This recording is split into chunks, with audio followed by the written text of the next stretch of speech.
주일 아침에 하나님께서 주신 말씀은 역대하 18장 4절부터 7절까지 말씀입니다.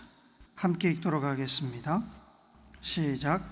여호사밧이 또 이스라엘 왕에게 이르되 청하건대 먼저 여호와의 말씀이 어떠하신지 오늘 물어보소서 하더라. 이스라엘 왕이 이에 선지자 400명을 모으고 그들에게 이르되 우리가 길르앗 라못에 가서 싸우랴 말랴 하니 그들이 이르되 올라가소서 하나님이 그 성읍을 왕의 손에 붙이시리이다 하더라. 여호사밧이 이르되 이 외에 우리가 물을 만한 여호와의 선지자가 여기 있지 아니하나이까 하니 이스라엘 왕이 여호사밧에게 이르되 아직 이물라의 아들 미가야 한 사람이 있으니 그로 말미암아 여호와께 물을 수 있으나 그는 내게 대하여 좋은 일로는 예언하지 아니하고 항상 나쁜 일로만 예언하기로 내가 그를 미워하나이다 하더라. 여호사밧이 이르되 왕은 그런 말씀을 마소서 하니 아멘. 인생이 행복해지기 위해서 혹은 가치 있고 성공적인 인생을 살기 위해서 우리가 주도적으로 우리의 인생길을 이리저리 조정하고 수정할 수 있으면 제일 좋습니다만 실상 살다 보면 우리의 주도권 밖에서 일어나는 여러 가지 일들을 받아들이는데 훨씬 많은 시간을 사용합니다. 그래서 윌 로저스 같은 철학자는 인생의 10%만 내가 주도권을 가지고 만들어가고 나머지 인생의 90%는 내 주변에서 일어나는 일들을 받아들이는 시간이라고 말하기도 합니다. 그러기에 내 주도권 밖에서 일어나는 일들을 내 일이 아니라고 무시하는 것은 지혜로운 태도가 아닙니다. 예를 들어 내가 아무리 운전을 정석으로 잘해도 다른 운전자가 실수해서 그의 차가 빗길에 미끄러져 내게로 달려오는데 이것은 내 잘못이 아니야 라고 주장하며 달려오는 차를 외면하고 피하지 않는다면 사고는 일어날 수밖에 없고 그것은 나에게 큰 고통과 손실이 될 것입니다. 우리는 원하든 원하지 않든 인생 가운데 일어나는 의도하지 않은 일이라 해도 적절하게 반응해야 합니다. 그것 또한 우리 인생의 일부분입니다. 인생 가운데 일어나는 일을 받아들이는 태도에 따라 인생에 대한 평가는 많이 달라질 수 있습니다. 어떤 사람들의 말처럼 부정적인 태도를 버리고 긍정적인 태도를 가지는 것만으로도 우리 인생은 많이 달라집니다. 긍정적인 태도를 가지느냐 아니냐는 인생에 대한 평가를 바꾸는 중요한 요소입니다. 하지만 그것만으로 충분하지는 않습니다. 예수님을 구세주로 믿는 성도에게는 인생에 대한 평가를 결정짓는 더 중요한 요소가 있습니다. 그것은 우리에게 일어나는 일들이 하나님의 뜻 안에 있는 일인지 아닌지를 분별하고 하나님 뜻에 순종하느냐 하지 않느냐 하는 것입니다. 다시 한번 말씀드립니다. 우리 인생에 대한 평가를 결정짓는 더 중요한 요소가 있는데 그것은 우리에게 일어나는 일들이 하나님의 뜻 안에 있는 일인지 아닌지를 분별하고 하나님의 뜻에 순종하느냐 하지 않느냐 하는 것입니다. 왜 이것이 더 중요하고 결정적인 요소냐 하면 우리 인생에 대한 평가의 궁극적인 주체가 우리가 아니라 하나님이라고 우리는 믿기 때문입니다. 자동차가 스스로를 좋은 차라고 평가하거나 반대로 나쁜 차라고 평가하는 것이 아닙니다. 차를 만든 사람 혹은 차를 이용하는 사람이 하는 것이지요. 우리 인생도 인생을 목적대로 창조하시고 인생의 비전을 세우시고 인도하시는 하나님께서 인생을 평가하십니다. 우리가 우리 인생에 대하여 이렇다 저렇다 의견을 낼 수는 있지만 인생에 대한 평가의 주권이 하나님께 있습니다. 그래서 하나님의 뜻을 분별하고 순종하는 삶, 곧 하나님께서 원하시는 삶을 사는 것이 우리 인생에 대하여 가장 좋은 평가를 받는 길입니다. 오늘 우리는 북이스라엘과 남유다의 분단 시대를 살았던 두 왕의 이야기를 나눕니다. 그들은 함께 전쟁에 참여하게 되었는데 하나님께서 그들의 인생에 개입하셔서 주신 말씀과 경고를 순종의 자세로 받지 않고 무시한 일에 결과를 살펴보며 함께 교훈 얻기를 원합니다. 아합은 북이스라엘의 7대 왕이었습니다. 그의 아내 이세벨은 이방 여인으로 아세라 신과 바알 신을 숭배하며 북이스라엘 전체를 우상 숭배의 늪으로 이끈 악명 높은 사람입니다. 이세벨의 광기는 악한 왕인 아합조차 그녀 앞에서 순한 양처럼 만들었습니다. 아합 왕은 메사의 이세벨에게 끌려다녔습니다. 그는 다른 북이스라엘의 악한 왕들 중에도 악한 왕으로 평가됩니다. 여호사밧은 남유다의 4대 왕이었습니다. 그는 성경에서 매우 훌륭한 왕으로 평가받습니다. 역대하 17장 3절 4절을 같이 읽습니다. 여호와께서 여호사밧과 함께 하셨으니 이는 그가 그의 조상 다윗의 처음 길로 행하여 바알들에게 구하지 아니하고 오직 그의 아버지의 하나님께 구하며 그의 계명을 행하고 이스라엘의 행위를 따르지 아니하였음이라.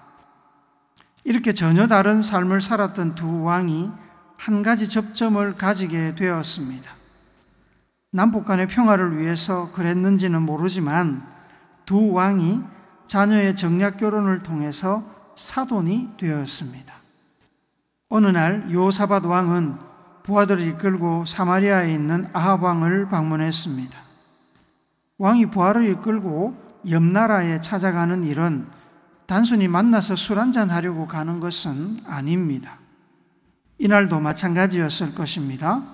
국가의 정상들이 만나서 어떤 일을 결정할 때는 사전에 많은 조율을 해놓고 마지막 도장을 찍기 위해 만나는 것입니다. 아합 왕이 방문한 여호사밧 왕을 잘 대접한 후에 그에게 같이 가서 길르앗 라못을 치자고 제안했습니다. 사전에 합의된 내용일 것입니다. 그래서 아합 왕의 제안에 여호사밧 왕은 거부하지 않고 다만 이렇게 대답합니다. 역대하 18장 3절을 같이 읽습니다. 시작. 이스라엘 왕 아합이 유다 왕 여호사밧에게 이르되 당신이 나와 함께 길르앗 라못으로 가시겠느냐 하니 여호사밧이 대답하되 나는 당신과 다름이 없고 내 백성은 당신의 백성과 다름이 없으니 당신과 함께 싸우리이다 하는지라. 길르앗 라못은 요단강 서쪽에 있는 이스라엘의 영토에 속했던 성으로 6곳의 도피성들 중에 하나였습니다. 그러나 당시에는 아람 민족에게 점령당한 상태였습니다. 사마리아를 방문할 때 이와 같은 내용을 사전에 알고 있었던 여호사밧 왕은 아마도 그 땅이 본래 이스라엘 민족의 땅이었기에 힘을 합쳐서 되찾는 것이 옳은 일이라고 생각했던 것 같습니다. 그래서 특별한 반대 없이 함께 싸우러 가겠다고 수락한 것입니다. 하지만 늘 하나님과 함께했던 여호사밧 왕은 전투에 나가기 전에 하나님께 물어봐야 한다고 생각했습니다. 여호사밧 왕은 아합 왕에게 사절에서 읽으신 것처럼 여호와의 말씀이 어떠하신지 오늘 물어보자고 요청했습니다. 평소에 하나님과 친하지 않았던 아합 왕은 하나님께 물으려는 여호사밧 왕이 마음에 들지 않았지만 무시할 수 없어서 선지자들을 불러 모았습니다. 아합 왕이 부름을 받고 400명의 선지자들이 사마리아로 모였습니다만 그들은 하나님의 선지자들은 아니었습니다. 그들은 이방신 바알과 아세라를 섬기는 이방 선지자들과 하나님의 말씀을 전한다고 주장은 하지만 실제로는 하나님과 관련 없는 가짜 선지자들이었습니다. 길르앗 라못을 공격할지 말지를 묻는 왕의 질문에 그들은 올라가소서 하나님이 그 성읍을 왕의 손에 붙이시리이다 라며 한 목소리로 응답했습니다. 짜고 치는 듯한 한결같은 반응에 놀란 여호사밧 왕은 진짜 하나님의 목소리를 듣고 싶었습니다. 그래서 다시 한번 아합 왕에게 부탁했습니다. 6절을 세번역 성경으로 같이 읽습니다. 시작. 여호사밧이 물었다. 우리가 물어볼 만한 주님의 예언자가 여기에 또 없습니까? 평소에 하나님과 친밀한 관계를 가지고 있던 여호사밧 왕은 400명의 선지자들을 믿을 수가 없었던 것 같습니다. 아합 왕은 마지못해서 한 사람 더 있다고 대답했습니다. 그는 이물라의 아들 미가야 선지자입니다. 문제는 아합 왕이 이 미가야 선지자를 좋아하지 않았다는 것입니다. 왜냐하면 이 미가야 선지자는 평소에 아합 왕에게 늘 쓴소리만 하던 선지자였기 때문입니다. 7절을 쉬운 성경으로 한 번 더 읽습니다. 시작. 아합 왕이 여호사밧에게 말했습니다. 여호와의 뜻을 여쭤볼 다른 예언자가 있기는 합니다만 나는 그를 미워합니다. 그는 이물라의 아들 미가야라고 하는데 그는 한 번도 나에게 좋은 예언을 해준 적이 없습니다. 그는 언제나 나쁜 말만 합니다. 여호사밧이 말했습니다. 아합 왕이여, 그렇게 말씀하시면 안 됩니다. 미가야의 얼굴을 보기 싫었지만 여호사밧 왕의 부탁을 거절할 수 없어서 아합 왕은 신하를 보내 미가야를 불렀습니다. 그런데 이 충성이 과한 신하가 미가야 선지자를 찾아가서 아합 왕이 원하는 대답을 하라고 강요했습니다.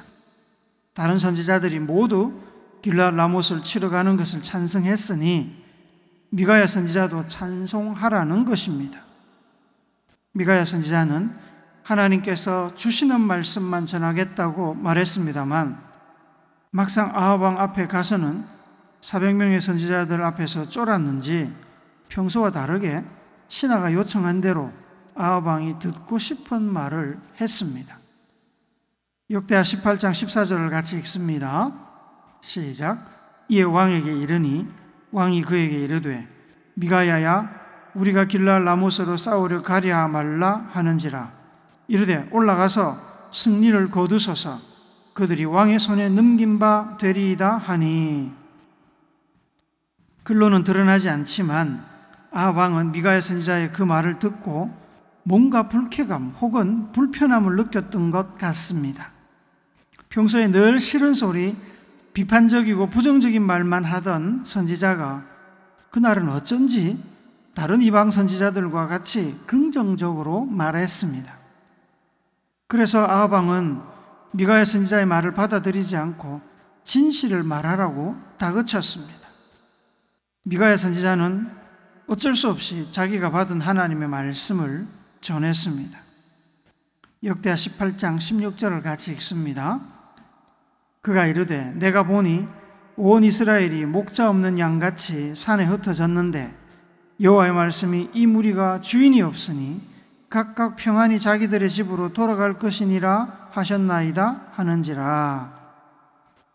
직접적으로 표현하지는 않았지만 말하는 사람도 듣는 사람도 그 의미를 잘 알고 있었습니다. 목자 없는 양, 주인이 없으니 라는 표현은 아합 왕의 죽음을 의미했습니다. 미가야 선지자의 진짜 예언을 듣고 아합 왕은 그러면 그렇지, 저놈은 나에 대하여 좋은 말은 하지 않습니다. 늘 나쁜 말만 합니다. 라고 여호사밧 왕 앞에서 불평을 쏟아냈습니다. 미가야 선지자는 자신의 예언이 틀리지 않았다는 것을 증명이라도 하듯 자신이 본 하나님과 천사들의 천상회의 환상도 들려주었습니다. 그러나 미가야 선지자의 예언에도 불구하고 400명이나 되는 이방 선지자들의 주장을 받아들인 아합 왕은 여호사밧 왕과 함께 길랏 라못을 치러 갔습니다. 미가야 선지자가 말을 바꾸는 것을 보고 신뢰감을 잃었는지 여호사밧 왕도 더 이상 다른 말을 하지 않고 아합 왕을 따라갔습니다. 전쟁의 결과는 400명 가짜 선지자의 손이 아니라 미가야 선지자의 손을 들어 주었습니다. 미가야 선지자는 하나님의 음성을 듣는 참 선지자였습니다. 아합 왕은 그 전쟁에서 결국 죽고 말았습니다.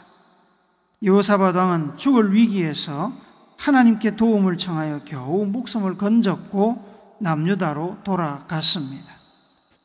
그렇게 길랄 라모성을 정복하려던 계획은 실패로 끝이 나고 말았습니다. 북이스라엘은 미가야 선지자의 말대로 목자를 잃어버린 양과 같은 신세가 되었습니다. 아합 왕이 미가야 선지자의 말을 듣고 하나님의 경고를 받아들여 그 말에 따랐다면 그는 그렇게 비참하게 전쟁터에서 죽지 않았을 것입니다. 그의 죽음은 하나님께서 보내신 선지자를 미워하고 그의 말을 하나님의 말씀으로 받아들이지 않았기 때문에 일어난 일입니다. 옆에 있던 여호사밧 왕이라도 미가야의 예언을 하나님의 음성으로 분별하고 아합 왕을 설득했더라면 아합 왕도 살았을 것이고 자기도 전장에서 죽을 뻔하는 수모를 겪지 않았을 것입니다.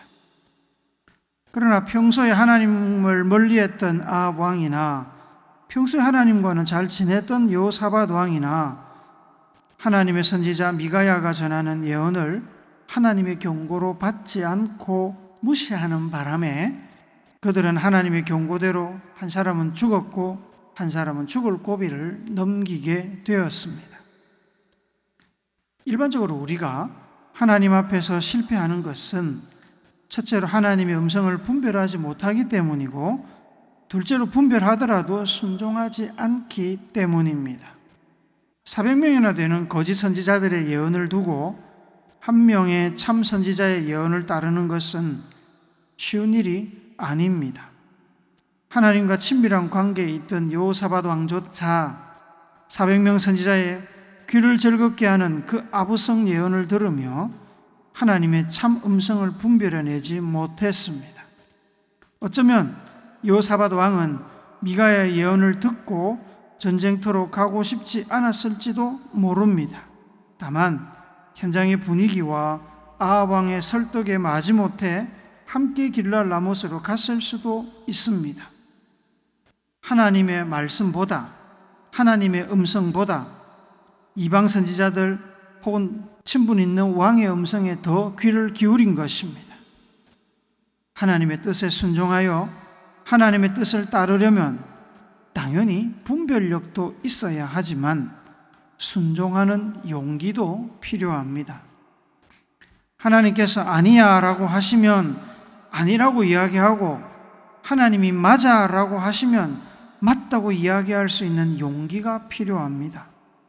분별하지 못하거나 알아도 하나님 뜻에 순종하지 않는다면 하나님의 뜻은 이루어지지 않습니다.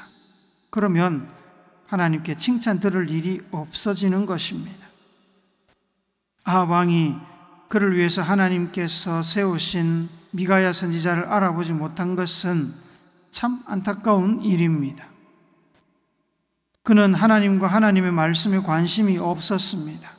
그는 자신의 세속적인 욕심과 아내 이세벨의 설득에 눈과 귀가 멀었고 하나님의 음성, 하나님의 사람, 하나님의 뜻을 전혀 분별하지 못했습니다. 그는 평소에 미가야가 늘 부정적인 예언만 한다고 불평했지만 미가야가 전하는 하나님의 뜻을 분별하지 못한 것입니다. 하나님의 말씀이 다른 누구도 아닌 아합 왕 자신을 위한 것이었음에도 말입니다. 기분 나쁘고 미워도 하나님의 말씀을 전하는 사람의 말을 들었으면 아합 왕은 무의미하게 죽지도 않았을 것이고 악한 왕 중에 악한 왕이라는 평가도 받지 않았을 것입니다. 아합 시대에는 미가야 말고도 엘리야 선지자도 있었습니다만 아합 왕은 엘리야 선지자의 말도 듣지 않았습니다. 마태복음 16장 3절에서 예수님께서는 아침에 하늘이 붉고 흐리면 오늘은 날이 굳겠다 하나니 너희가 날씨는 분별할 줄 알면서 시대의 표적은 분별할 수 없느냐라고 책망하십니다. 사도 바울은 로마서 12장 2절 말씀에서 너희는 이 세대를 본받지 말고 오직 마음을 새롭게 함으로 변화를 받아 하나님의 선하시고 기뻐하시고 온전하신 뜻이 무엇인지 분별하도록 하라라고 당부하고 있습니다. 우리가 신앙생활을 하면서도 분별하지 못하는 것은 우리가 하나님이 아니라 세상에 대한 욕심에 마음을 뺏겨서 영적인 눈과 귀가 닫혀 있기 때문입니다. 눈에 보이는 육신의 것만 추구하며 살기 때문입니다. 고린도전서 2장 14절을 같이 읽습니다. 시작. 육에 속한 사람은 하나님의 성령의 일들을 받지 아니하나니 이는 그것들이 그에게 어리석게 보임이요 또 그는 그것들을 알 수도 없나니 그러한 일은 영적으로 분별되기 때문이라. 사랑하는 우물교 성도 여러분, 여러분은 어떤 눈으로 여러분에게 일어나는 일들을 받아들이십니까? 하나님께서 여러분 주변에 보내신 사람들 중에 하나님의 뜻을 전하는 사람들을 분별하시기 바랍니다. 하나님의 뜻을 전하는 말과 글을 분별하시기 바랍니다. 분별하여 그들과 그들의 말을 하나님의 음성으로 듣고 순종하십시오. 여러분과 친하지 않거나 관계가 좋지 않아도 하나님의 뜻이라면 받아들이고 순종해야 합니다. 그것이 여러분이 살 길입니다. 아합 왕과 여호사밧 왕의 실수를 따라가지 말고 반면교사로 삼으시기를 바랍니다. 무엇보다도 하나님께서 여러분에게 주신 하나님의 기록된 말씀을 다 알고 있는 오래되고 지루한 고전으로만 여기지 말고 하나님께서 오늘 여러분에게 주시는 특별한 말씀으로 받으십시오. 받아 순종하면 살 길이 생기고 하나님의 은혜와 복이 여러분의 삶에 충만할 것입니다. 성령이 여러분의 인생길을 인도하실 것입니다. 좀 더 나가서 여러분을 악한 길로 이끄는 것이 아니라면 여러분을 향한 칭찬과 함께 불평과 불만과 충고와 악담과 실패까지도 여러분을 향한 하나님의 말씀으로 여기고 귀하게 받으십시오. 받아들이기 나름 아니겠습니까? 겸손한 마음으로 여러분의 삶 가운데 주어지는 것들을 하나님의 뜻을 이루는 하나님의 말씀과 교훈으로 받아서 자기를 돌아보고 삶을 새롭게 하는 계기로 삼는다면 여러분의 삶은 늘 하나님 앞에서 복된 삶이 될 것입니다. 말씀과 기도, 성령의 인도를 따라 하나님의 뜻을 분별하고 순종하여 하나님께서 우리 인생 가운데 세우신 모든 목적과 비전을 다 이루는 귀하고 복된 성도들이 되시기를 예수님의 거룩하신 이름으로 축복합니다. 아멘.